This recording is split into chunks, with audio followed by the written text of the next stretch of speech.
Hello and welcome to the AI Digest. My name is Joaquin and I'm the host. With me today is Heather Hedden.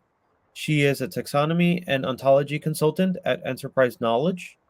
Heather is also the author of a book called The Accidental Taxonomist. Now it's in its third edition. I think you were working on it in November of 2022, or was it released in November of 2022? It was released in November 2022.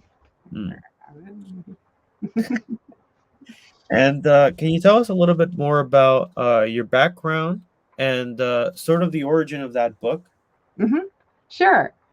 Yeah.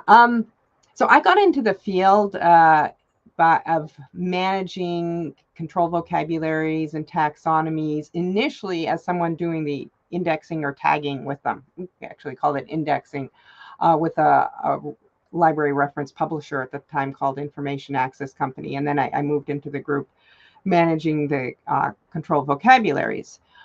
We're doing manual indexing, and then gradually brought in automated as well. So actually, I was aware of where AI brings in the technologies for automated tagging quite early on. This was actually late 90s.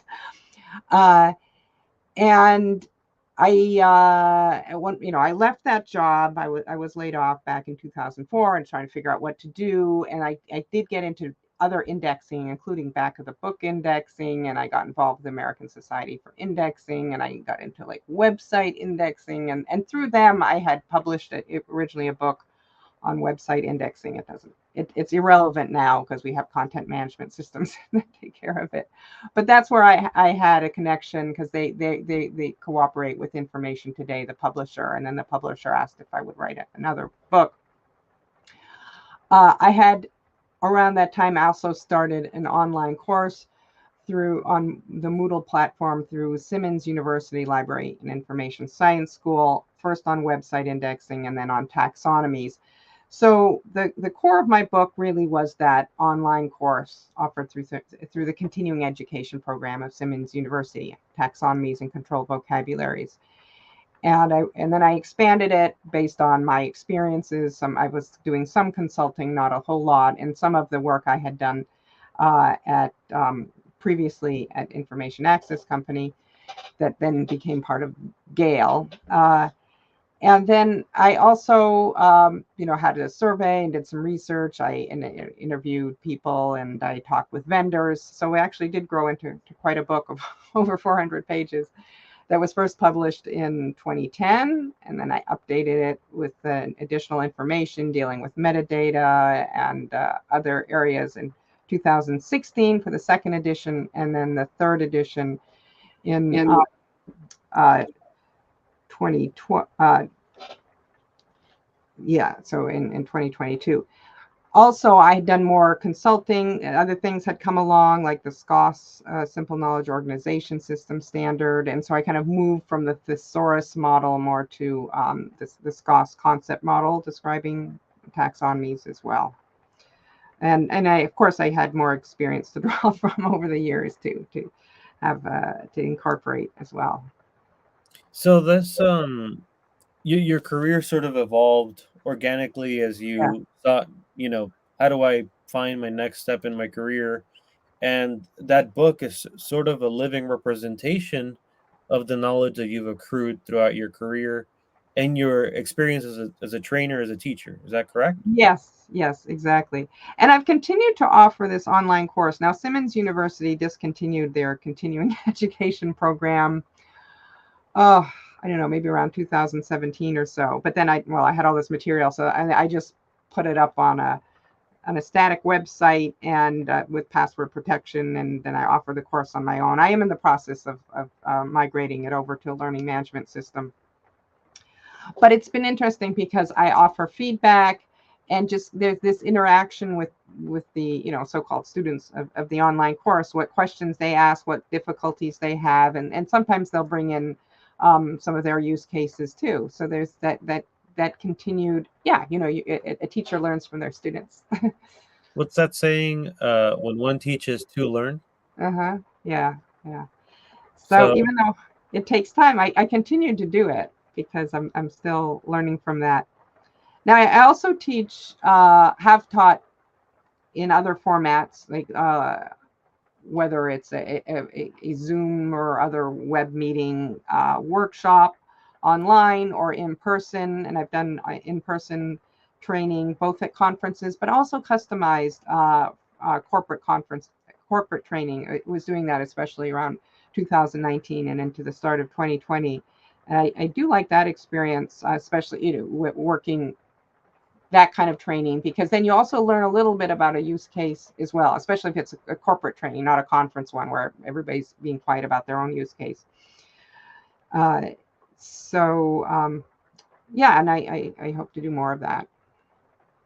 Okay. We'll keep an eye out for the release of the next iteration of your training course. That's asynchronous, and also Yeah. you said periodically you provide the live training. So whichever is most convenient for the audience to check out, we'll be on the lookout for that. Um, Onto your area of expertise, taxonomy. Um, what is the taxonomy? Let's start there. Okay, yeah, and then they're different. Actually, more recently, I've seen it kind of as the child or the hybrid of both information thesauri, which is they'd been a thesaurus where you have broader term, narrower term, related term, these organization of terms for indexing, especially library periodical literature, and then subject heading schemes or classification schemes like Dewey Decimal System or something, where you have a hierarchy, um, because a taxonomy has a hierarchical structure, but it also focuses on these relationships of other ones between terms, as it and I describe it as an intermediary between users and the content they want to access. Because if you're just searching for a keyword, you might find it. It might have different meaning. You might not. You might not find it because something was described by a different word. But bringing together the different names into a single concept rather than a term alone, and then having them organized in a structure for broadening, narrowing, filtering, combining. Uh, that's where it is, and it will display in various different ways in a user interface, or the user might just kind of search it or get the concepts from type ahead, or see them as filters of different facets, or to limit by different concepts so they can get to the content desired. Why are we constructing taxonomies when people should be just looking through a very long list of things that they want to look through? Well, that's the whole idea. They don't want to spend time looking through a very, very long list. Uh, and it's interesting because I did for a little while back the book indexing, and users know that it's still relevant. If you're dealing with print, you go to the back of the book, you look at the index, you see how it's structured. There's some main headings and sub entries, and then there are these cross references, C and C also. You see how even in the print space that these kind of information tools are helpful. But of course, we're dealing with totally now with the digital space, so there's a lot more you can do with it. There are different ways to display and link and all that. But the not just looking for strings of text. And that's what we sometimes talk about, that concepts in a taxonomy are things, not strings. They represent a concept, they represent an idea, and it's not merely a string of text. Interesting that you say that the publishing highly values that. I think we're looking at that bleed back into the digital, the way that we consume and interact with books, because hyperlinks are indexes, are they not? They're ways of interlocking these concepts or entities or ideas or resources amongst other things that are related to them. Yeah, when we talk about hyperlinks now, especially on the web, then we get to like uh, Web 2.0, Web 3.0, the semantic web. It's not just this is linked to this. What kind of link it is, and finding equivalents of concepts.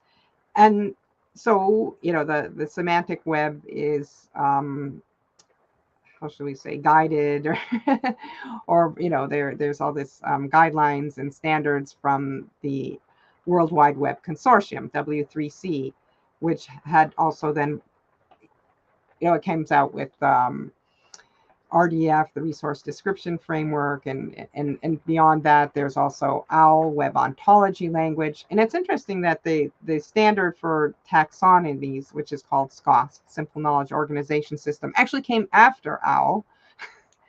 Even though the simple should come before the more complex. But SKOS is actually a kind of ontology in a certain way as a model.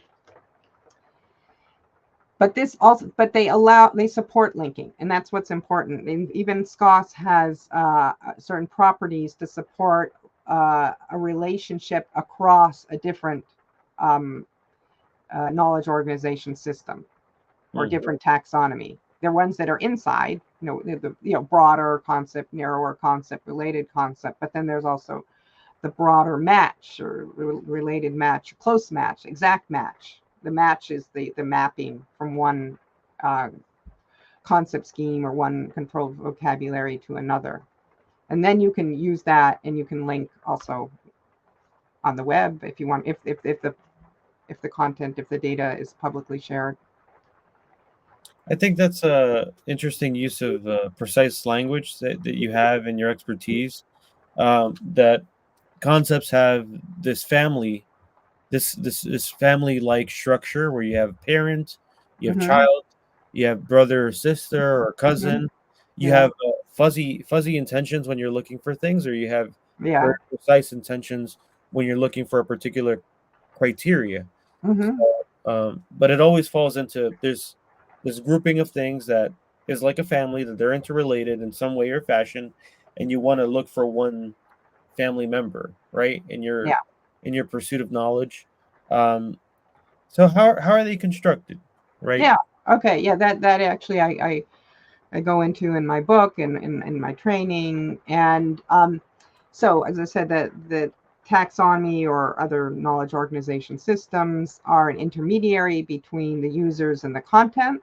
So they should be customized to the content and the users of a particular use case.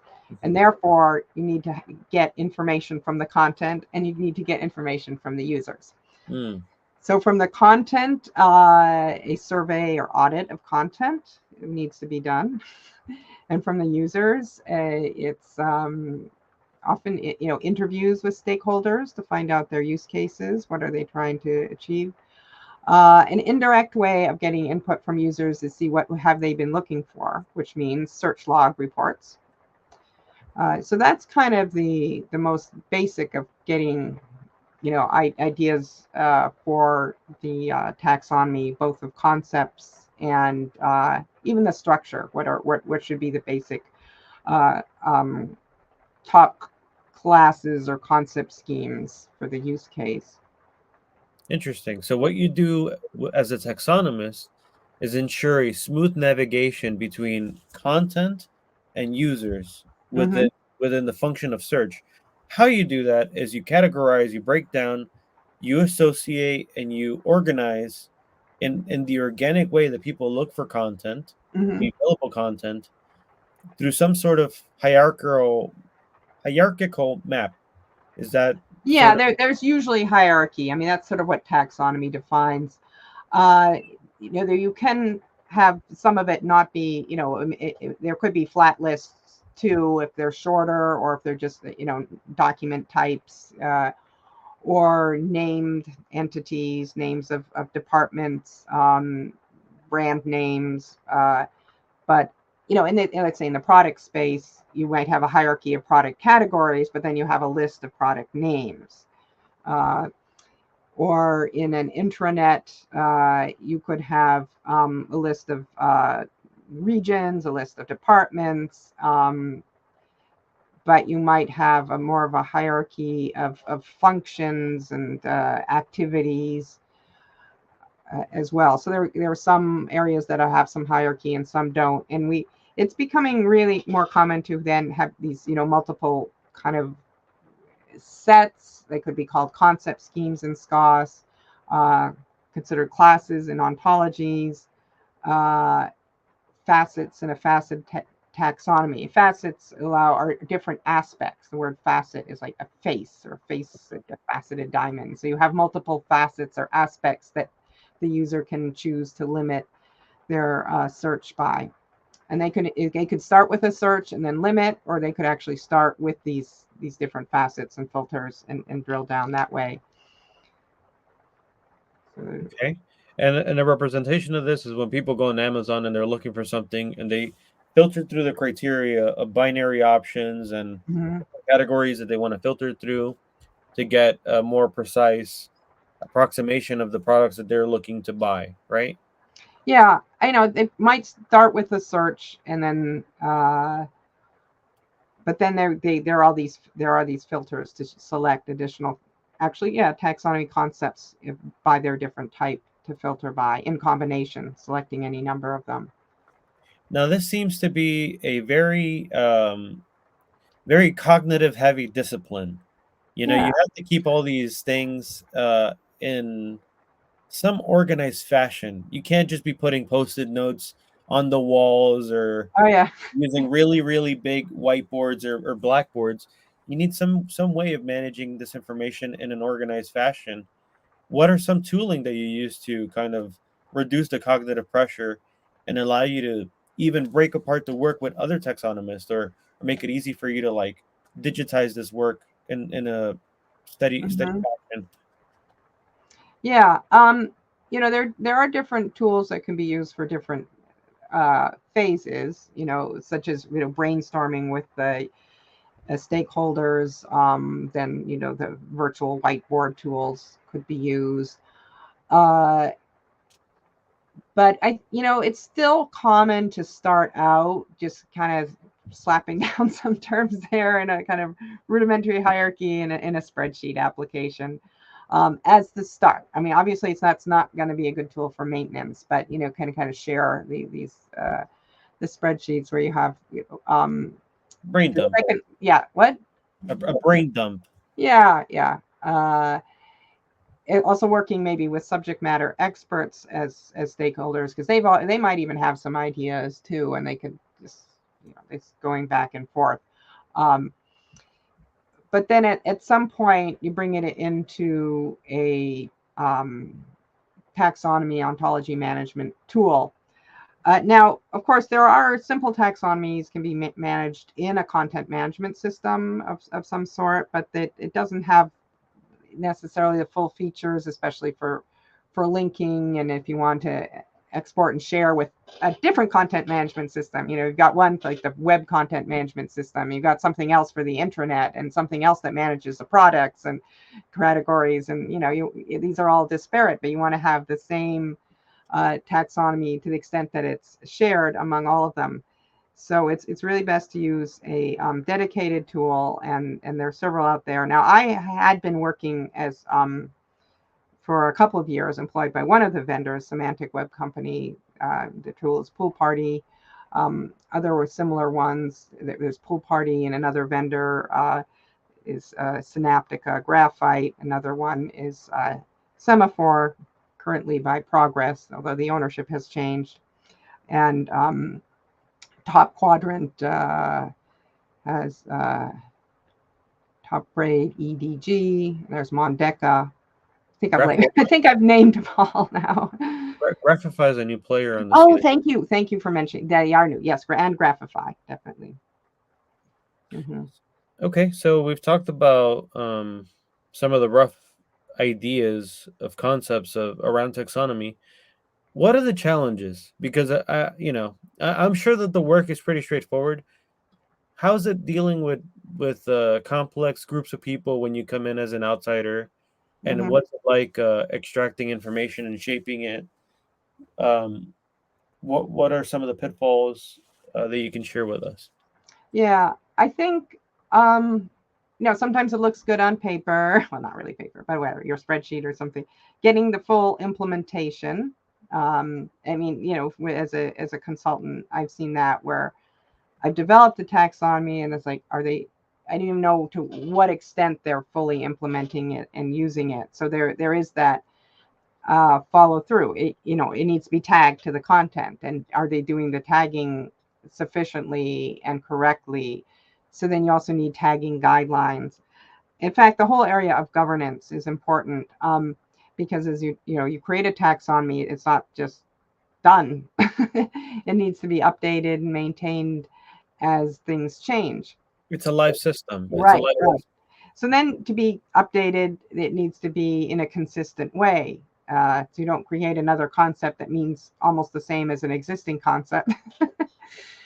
So therefore, it needs to be well documented and have guidelines for how it should be updated and how it should be used, and these should be followed. And then there are questions about how. Okay, who owns the responsibility of a taxonomy in an organization, especially if it was created by a consultant who then left.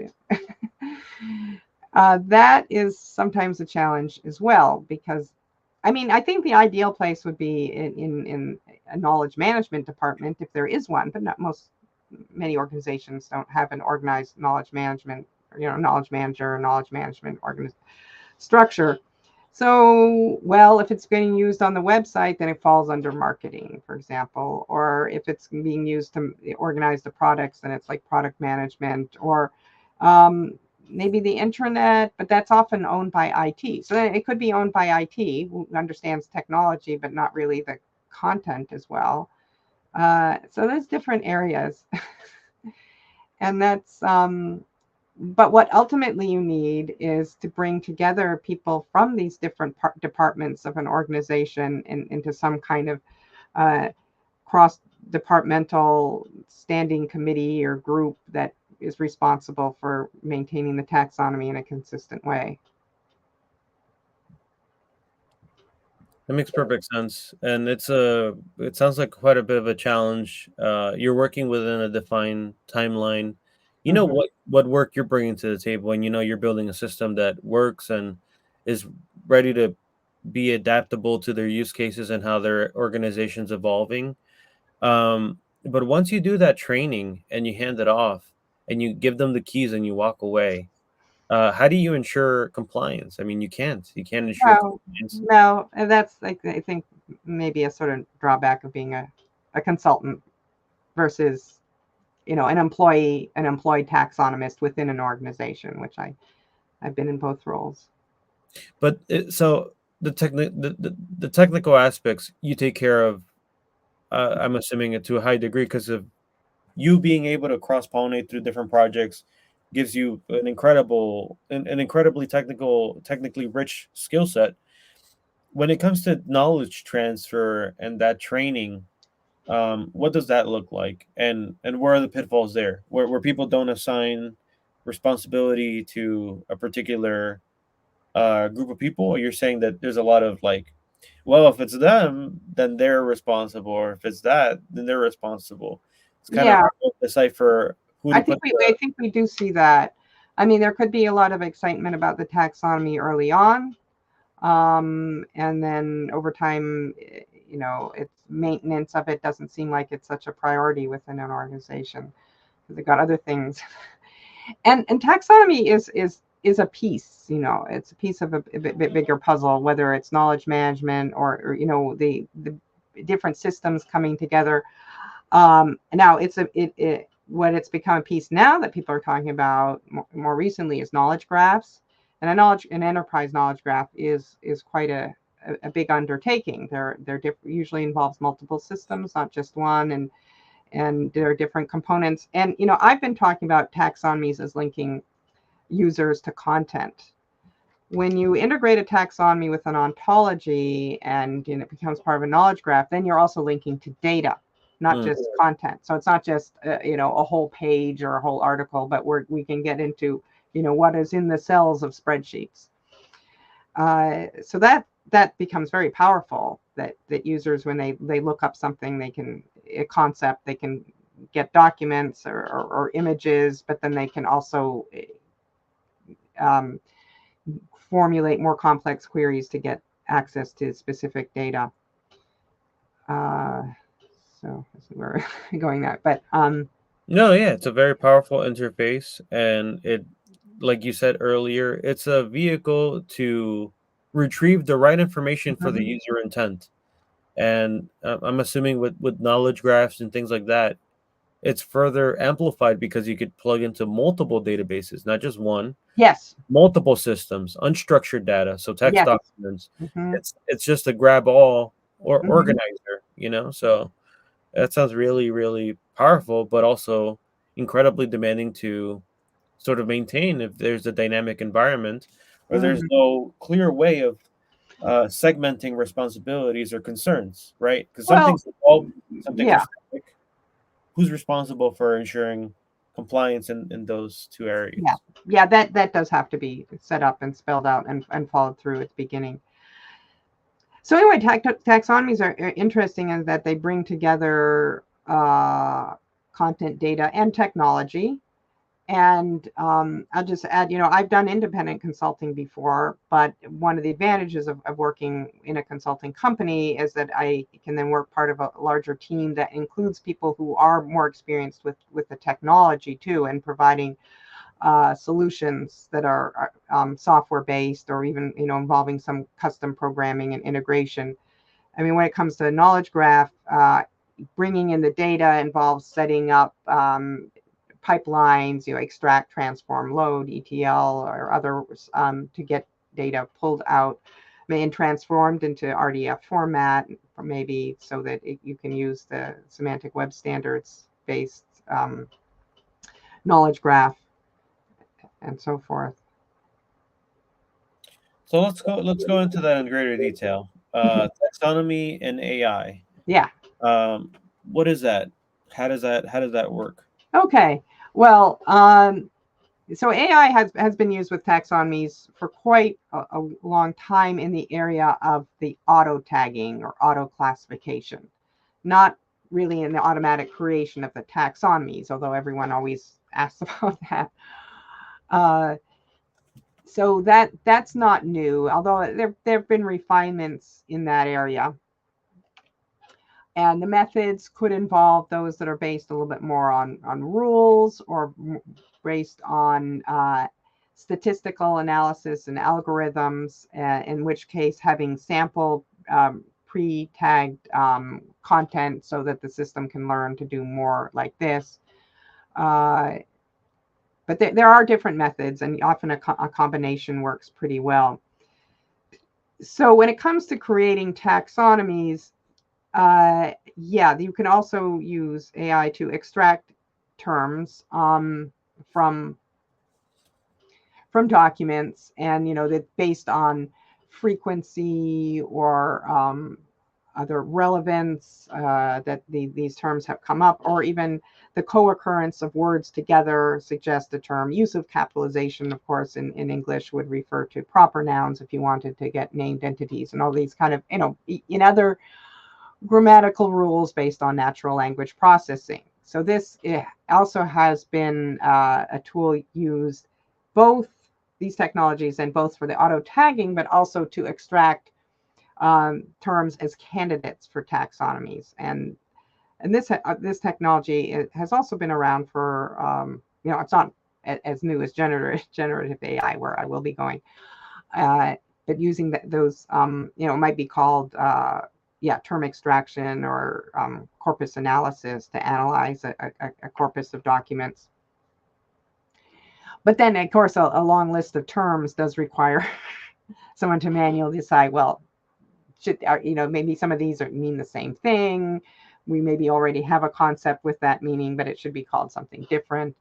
And then how to organize them and structure them into a taxonomy, into different schemes or different facets or different hierarchies.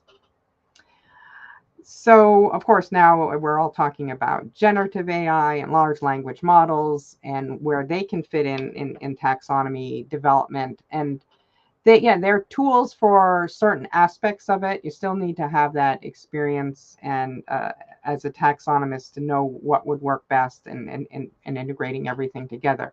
But for example, you'll get that long list of extracted terms. Yeah, these terms occur frequently in this body of content, so we should have taxonomy concepts to match them. Mm. And that could be a lot to go through. So you can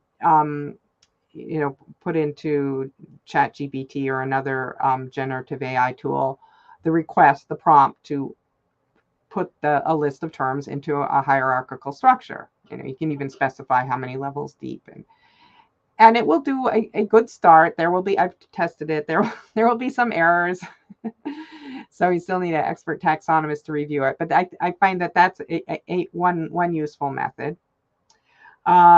Now, one thing I didn't really talk about was these concepts, of course, have different labels. Maybe a preferred label that displays, and alternative labels or synonyms that match to search strings or match to words and text that don't display. And so it's important to have a number of those. And that could also be asked as a prompt. Give me synonyms for this concept.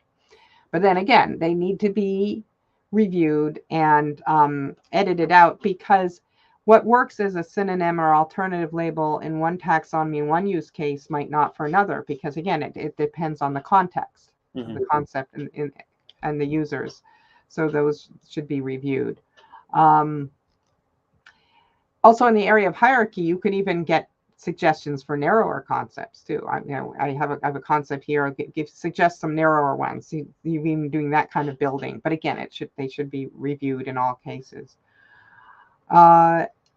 So yeah, those are the areas. Then there's also kind of a little bit more of analysis, the corpus analysis.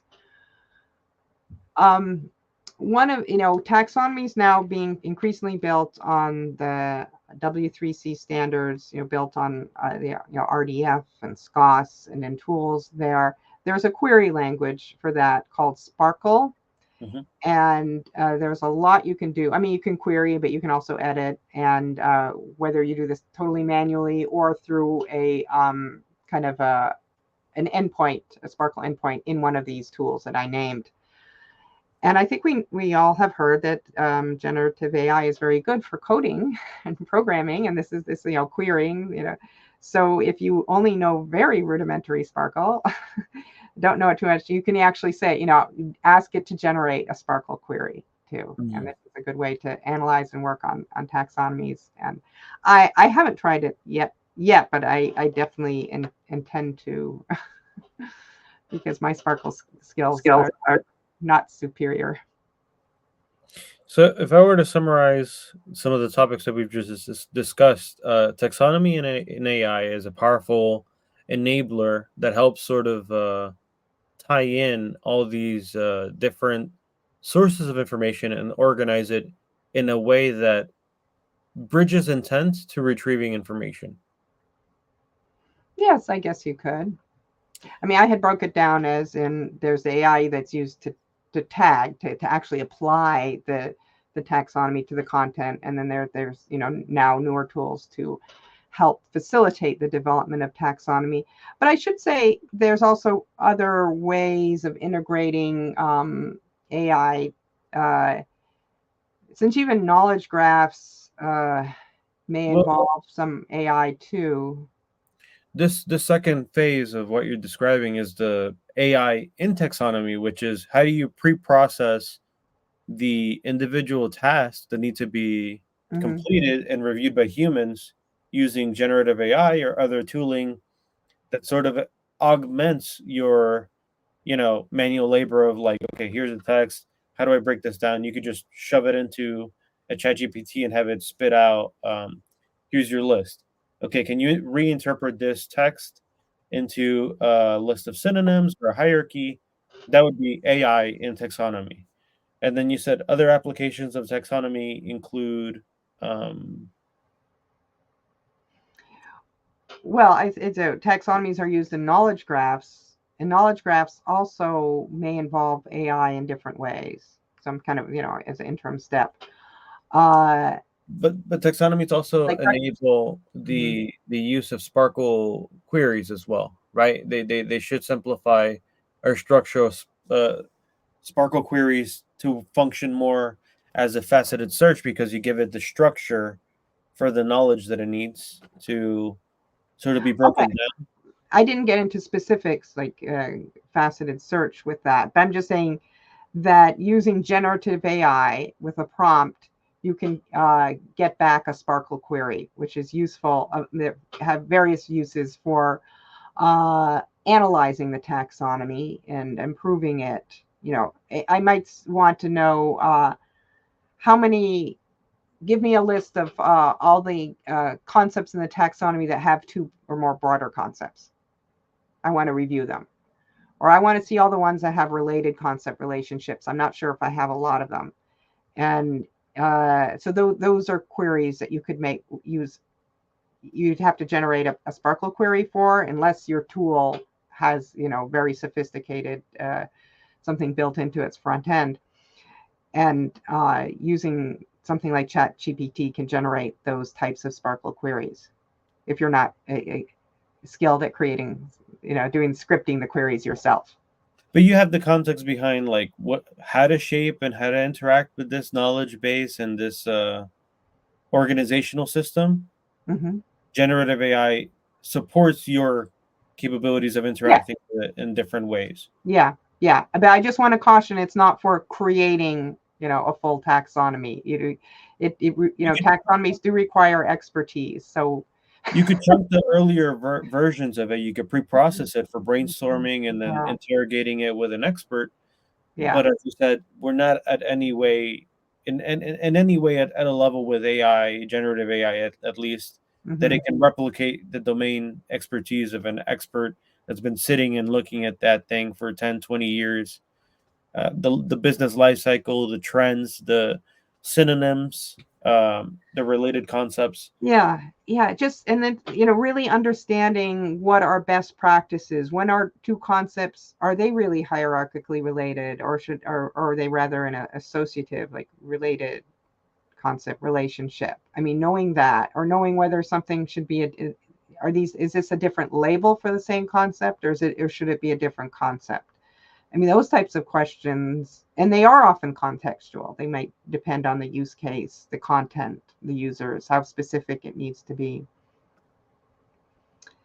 Um, Now, I did want to add on AI.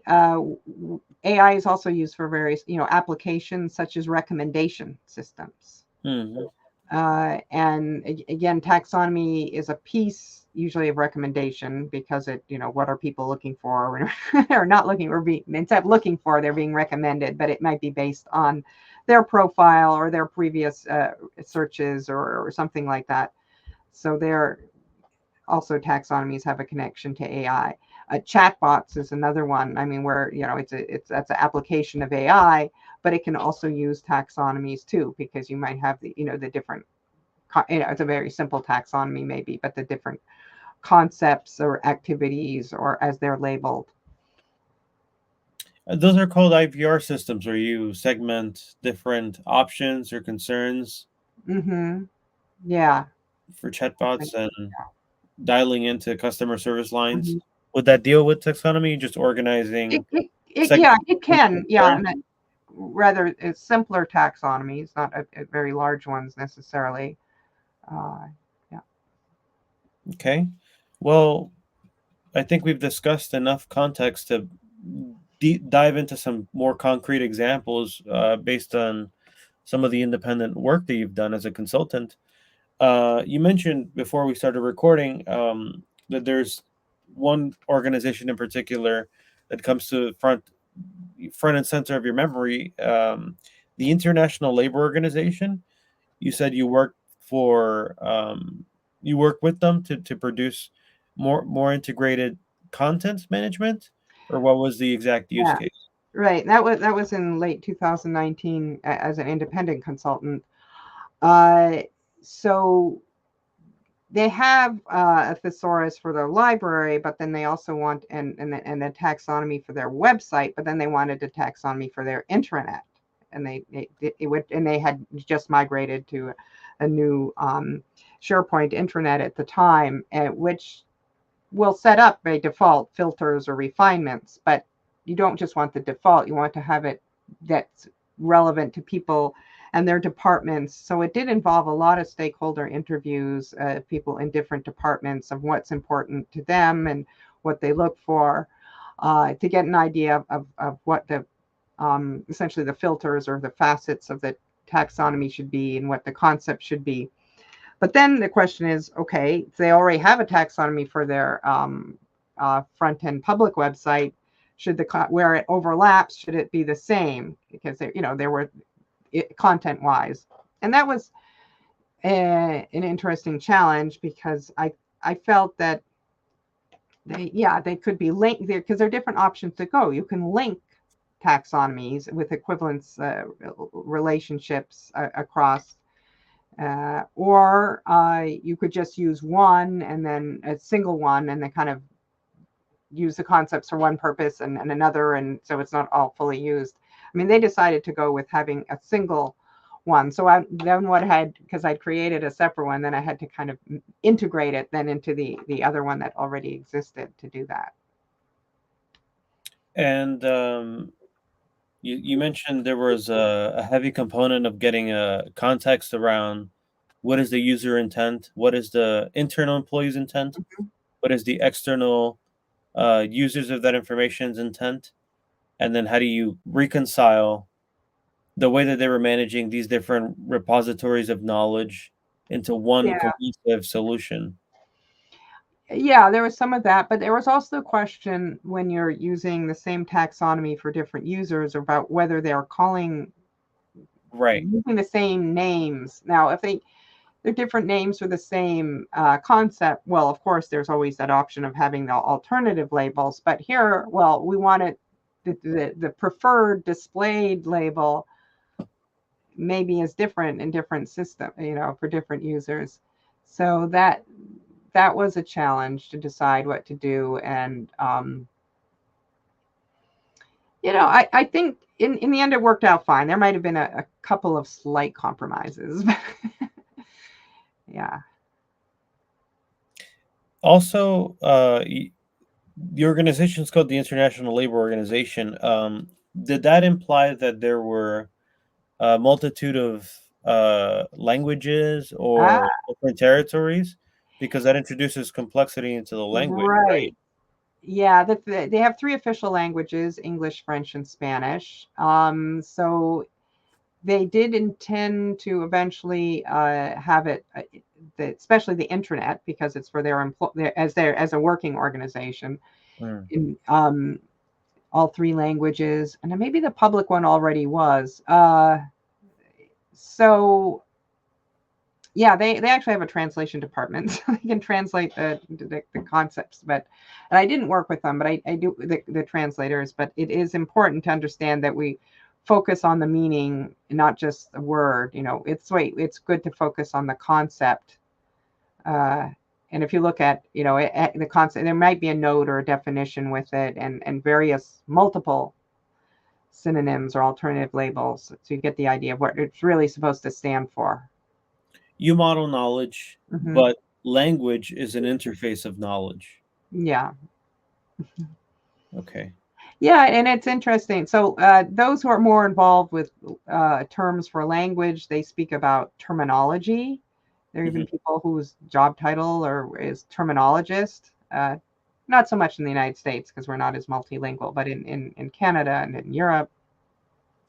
And there's definitely organizations who have maintained big terminologies that have synonyms and definitions, and then equivalencies in different languages. And then there's a question about linking their terminologies to a taxonomy whose purpose is a little different because that's for information retrieval, not really for defining as much. And so there's that type of linkage, and you can have systems connect, a terminology management connect to a taxonomy management system.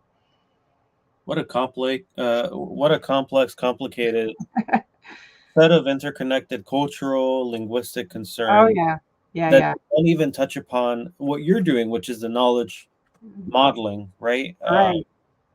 Yeah, because even the taxonomy management systems, they support multilingual taxonomies. SCOS supports it. So you have a concept and it has a preferred label and multiple, each in a different language, and then it could have various alternative labels, all in different languages. It's just compounding that Yeah, yeah. concern across every language.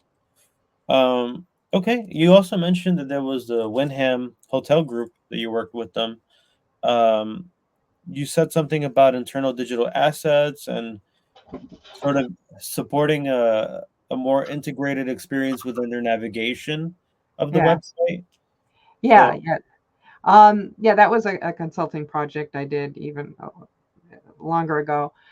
So it's a company that owns multiple hotel brands, and so then they would have like websites for the different hotel brands, and then some hotels they own directly, and some are managed by like they're like a franchise, so it's actually kind of an independent. And so then they had a portal for all their franchisees as kind of like, so it wasn't really a website, but it wasn't exactly an intranet, something in between, where they provided all kind of support and information for the hotel managers.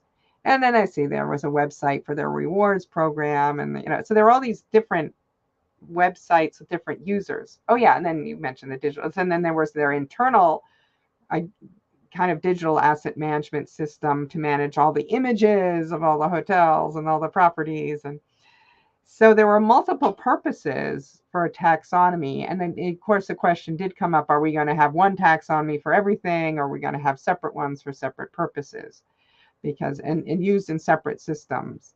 hmm. Um, and yeah, what's nice about doing a faceted taxonomy, where you separate out these different facets or aspects, is that you can have any number. So in some cases where the facet was the same, then you'd have the same concepts in it, but then one other use case would have an additional facet that wasn't used in another use case or another website. So this faceted search architecture of Mhm. knowledge makes it more reusable? Is that what you're Yeah, saying? yeah, I think so. And instead of, I know traditionally we thought of a taxonomy as one big hierarchy or something, but increasingly we're segmenting it into these different facets or concept schemes. So one, whether it's and you can think of these also if you have a background in metadata. Each of these is a different metadata property or element. So then one could be geographic location, and another one could be uh, document or file type, and another one might be brand, in this case, a hotel brand. And then there could be, if it was around marketing, there were things having to do with the event or time of the year or whatever, or campaign. It had those labeled. So you have a facet for each of these, or whatever other topic there is. And then in some implementations, some websites, they'd use some of them, and others were not as relevant because it was the intranet, or it was just the back end, it was the internal content management system. But therefore, at least you'd have consistency within a facet. And then you use that to tie in all the different systems. You kept it as holistic and as reusable as possible, but then you hooked it Yeah, as to possible. augmented experience. Yeah. I know they were starting to use a certain web content management system then too, which you can link to others. So that's interesting that you're saying that they had a different digital system managing different concerns of their organization because they were composite. They had their own corporate headquarters, but Hmm. they were also franchisors. Yeah. So there were people that were managing their own reservoirs of knowledge that were. I don't know if they were managing their own reservoirs of knowledge so much, because they were still, but they were different. Those were different user groups accessing the knowledge versus, hotel guests, those who, just looking for a place to stay, those who were members of their rewards program, like where can I redeem points, versus someone who's a manager of a hotel, which is very different. And they were like, I need the policies and procedures and guidelines for how I should be doing things at my hotel. So that was quite a different use case. And then then internal users who were managing all the digital assets, all these images. So we had different users with different use cases. But some were managing their own website, and that was sort of like managing their own. Uh, yeah, yeah. A limited extent, yeah. If they were a franchiser, they might have a template for a website, but then they did have to manage the content. You're right. So people usually, well, technology systems usually model the activity, behavior, and beliefs of Hmm. the people that create them. Yeah. So what are some thoughts around how do you build a flexible, reusable system that keeps in mind the evolution of a growing organization? Yeah. What's interesting is organizations may have, not just a few or a dozen, some even have hundreds of systems for managing content and data. All right, for the broad sense of information management, multiple content management systems, and document management system, and product information management system, and customer relationship management system, and digital asset management system, and the web content management system, et cetera, et cetera, et cetera. All of these, and they each have some special components to them that are good for their use, like a digital asset management system. Yeah, the photographer uploads their photos and then someone else reviews and edits, so there's this workflow thing, and these it's built-in tools that are especially for that type of content. Yeah, you can edit you can do things to the photo. But at some point, you're going to tag it with taxonomy concepts, right? And so you can manage the taxonomy in the system, but then another system has its tagging and da, da, da, da, da, da. So really, this idea of centralizing everything with an enterprise taxonomy and an enterprise taxonomy management system, well, maybe an enterprise knowledge graph. I mean, that's way, so you still have the separate systems. You can't get rid of all of them because they have their tools, but they to extract and connect, to push out the taxonomy, but maybe also to extract, to tag, to the auto tagging. Hmm. The business itself performs a solution for a problem in the marketplace. They fulfill some sort of need, Hmm. but there is this multifunctional aspect of concerns within the organization: accounting, finance, Oh yeah. marketing, sales, customer relationships. Hmm. So it makes sense that there are all these fragmented systems representing their interactions with the one entity, the customer, right? I just want to get a hotel room, and I want to get some points. And there's all these different systems that my name information is moving through. Hmm. The other, moving on to the next case study, you mentioned Walter Screwer. Yeah. So that's a publisher of especially financial, legal, health information, both educational, but also to uh, companies and law firms and so forth in those industries and disciplines. So it's really, and it's crucial knowledge. And I was working with again consulting as a, oh, maybe that was close to 9 years ago. Um, for a new kind of front end application for searching on financial regulatory information. And that's constantly changing. There are these new rules coming out all the time. Uh, and, and it's very critical too for compliance. So, so for those who work in that field, maybe it's a legal department of a company. They need to find that information critically, quickly, and having a user interface that they can, look up in the filters. So it was also a faceted taxonomy. But I did, I had a kind of workshop with those who are managing the stakeholders, managing the content, to find out what would be good different filters, obviously content type, and then legal jurisdiction, list of laws also, and regulations, and activities. It's kind of like what are, and then users, or like who, I mean, who's doing what was also part of it. Regulatory compliance is such a complex Mhm. function to deal with, especially with an organization that I imagine stands in a global sense. What were some of the challenges with corralling all the regulatory content? Oh, okay. Well, again, looking at sample content was to come up with a taxonomy. I wouldn't say you corral content. I mean, that's the role of the taxonomy when it's tagged that users can find the content. And this was for a external users. Like this is a product or service of Wolters Kluwer for its users, where they Wolters Kluwer had owned the rights of the content. So that it's almost a little simpler then. So this is not an enterprise situation. Okay. It's actually it's more of a publisher's use case. I mean, obviously there's less of that, but it's quite critical too. And that's how I got into the whole industry. I was working for a publisher of information, but of course now information is everywhere. It's not just owned by publishers anymore, and corporations have very large collections as well.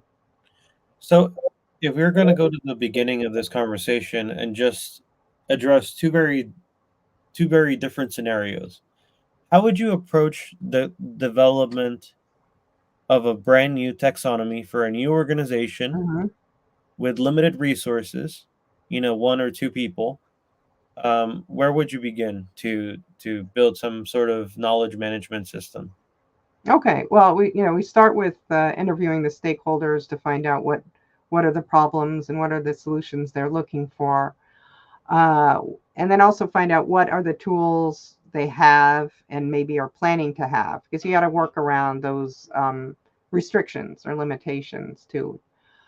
And then ask about the content and ask to see samples of the content. Uh, and there's a combination of manually reviewing, understanding the content, and then maybe some automatic term extraction from some of the content to supplement that. Uh, and how they're going to implement it is kind of up to them. But there is that kind of going back and forth with the spread, sample terms and organization and spreadsheets initially. We don't necessarily expect that these end users will use a taxonomy management tool if they're a small organization. But It's cost they do prohibitive. have to have what? It's cost prohibitive, and it requires a lot of maintenance to be able to manage. I mean, you wouldn't have that big of a knowledge base to manage with one or two people, I'd imagine, in a smaller Yeah, use yeah, case, right? yeah. If it was a small organization, but what's always important is to develop a governance plan and Mm. documentation, not just here's a taxonomy. It's like, well, this is how it was developed, and this is how it should go, going forward. What are the criteria for adding a new concept, and how should it be at? Do you need a certain uh, minimum number of content items dealing with it, that type of thing, and who's going to maintain it? Who's going to make those updates? You don't have to get very elaborate, especially if it's a smaller use case. Now, if we look at the other side of that spectrum, and you have a global Mhm. multinational, distributed organization with franchisees and a multitude of systems, where do you begin to build a taxonomy there? Okay. Well, chances are they already have some taxonomies. They're that big. So part of the picture, in addition to talking with stakeholders, and is show me what you have for what control vocabularies, term lists, taxonomies do you already have, and have they been used, and how have they been used, and that type of thing, because that's a good basis. They might probably need updating, improving, and integrating, but that's something is different. And then of course the systems, and and the scope. What do you want to? How far do you want to include? There's always some information that would be external to an enterprise taxonomy, and that would be something, for privacy reasons. Often HR information with personal information is not included in the enterprise knowledge graph. That's just for HR to view. Uh, and the whole question of internal and external, how, I mean, for a public website, what should is that in the scope versus the internal content management system? And large ones may have had taxonomy consultants engaged in the past too. What have they recommended? Who have they used before? And they may even engage with more than one at the same time. And they may be engaged with a taxonomy vendor who's also maybe giving them some services. I mean, you need to kind of get the whole picture of what they're doing and where do they want to go. I mean, it's not, oh, we need to help people find. They probably do want to go on the path for an enterprise knowledge graph if they have the resources for it and what they want to get out of it. Heather, there's first I just want to say I appreciate having this conversation with you. I certainly take it as a breath of fresh air. Your Yeah. your methodical nature as to how you diagnose a question, break it down, and give me a linear sequence of facts and experience. You know, anybody watching this can clearly tell that you have a ton of experience doing this, and it's just you're a master at your craft. Are there any words of advice to somebody embarking to become an accidental taxonomist, or formalizing some of the work that they're doing internally in an organization, trying to keep things together from a marketing department, or trying to keep things together from the content production area where taxonomy does not exist, but they want to make sense of all of these pockets of knowledge in a nice structured way? Mm-hmm. Okay. Well, actually, I was thinking that sometimes someone who's doing taxonomy in their organization they're the only one, and again, they might be accidental.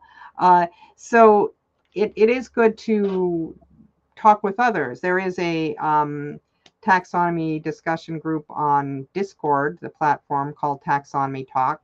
And I've seen a lot of questions and, going back and getting advice on that. Not just taxonomies, they talk about ontologies as well. Even the KGC Knowledge Graph Conference Slack has a taxonomy channel in it where people could talk about that. But it's nice. And then, of course, going to conferences, which I do, and connecting with people and networking, because yeah, about taxonomy within your organization, but getting ideas from beyond as well.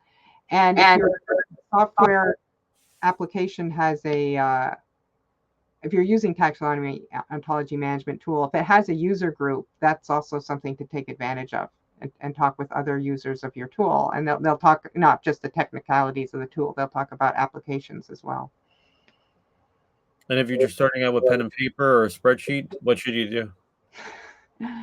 Oh, well, I mean, that just Get your book. You wouldn't have you wouldn't have advantage of the software tool user group, but all those other sources I mentioned are helpful as well. And I continue to maintain my own website, Hedden-information.com, because I've been self-employed and employed and self-employed, even though I'm employed now, and that has a lot of resources on it. And I have a blog too, I shouldn't forget, the Accidental Taxonomist blog, where you can look for other things I've written all about taxonomies since 2011. Wonderful. Well, thank you, Heather, for coming on. I appreciate you coming and sharing your deep earned experience with us. Okay. Thank you for inviting me.